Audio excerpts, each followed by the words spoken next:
One of the founders of Black Lives Matter Minnesota. Let's welcome her.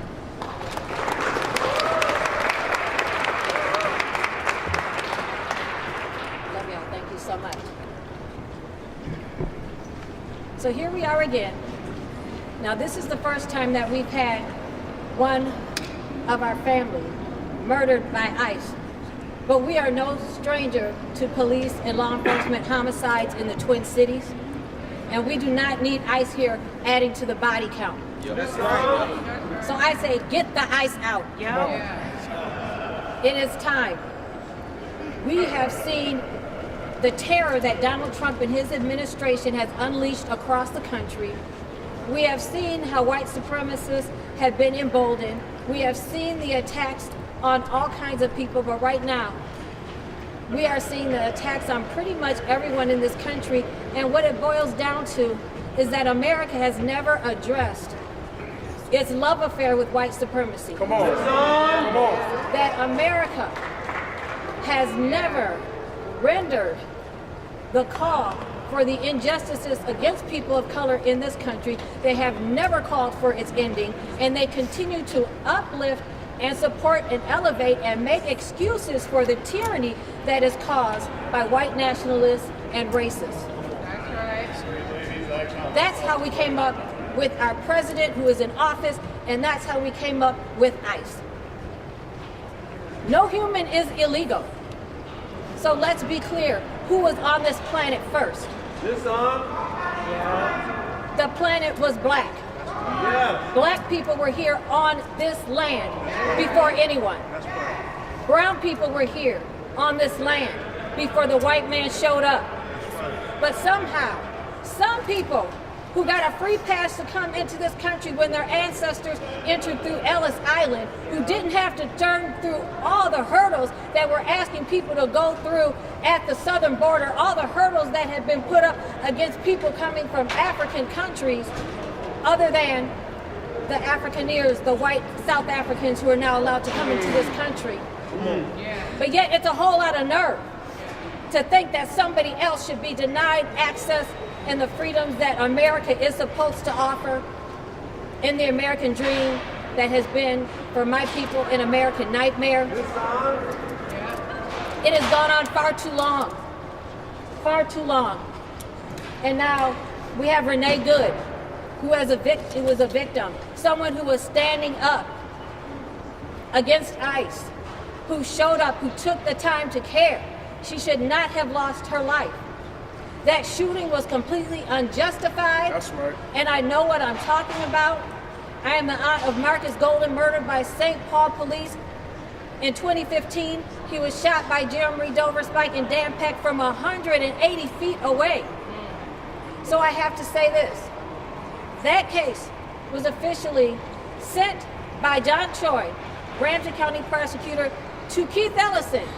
And Keith Ellison refused to act upon it and charge the officers. But yet I saw Keith Ellison on national news last night saying he will leave no stone unturned for Renee Good. So Keith Ellison performs for the cameras. Let's be clear. Keith Ellison is here for the show.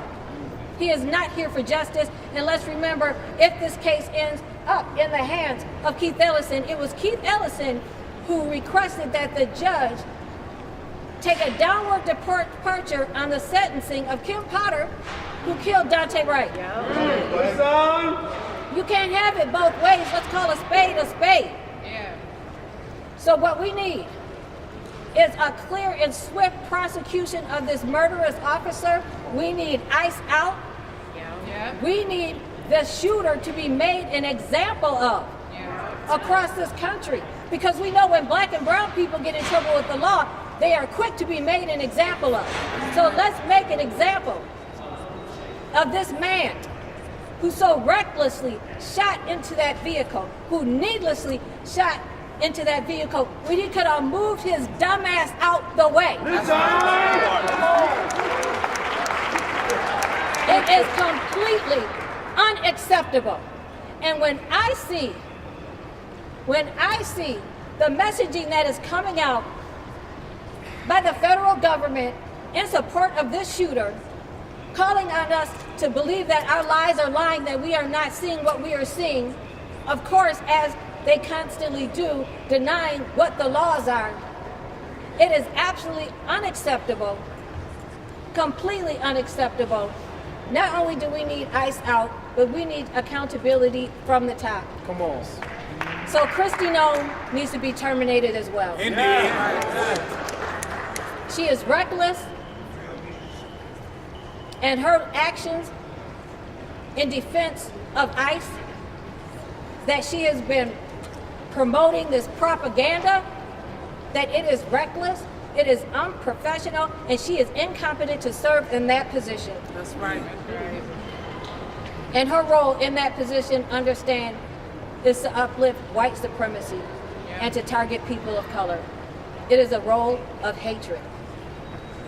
We can't change her heart, and I don't care about her heart, but we should change her employment. Listen.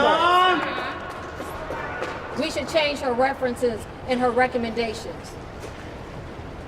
There needs to be accountability, not from this officer, but Kristi Noem as well. Yeah.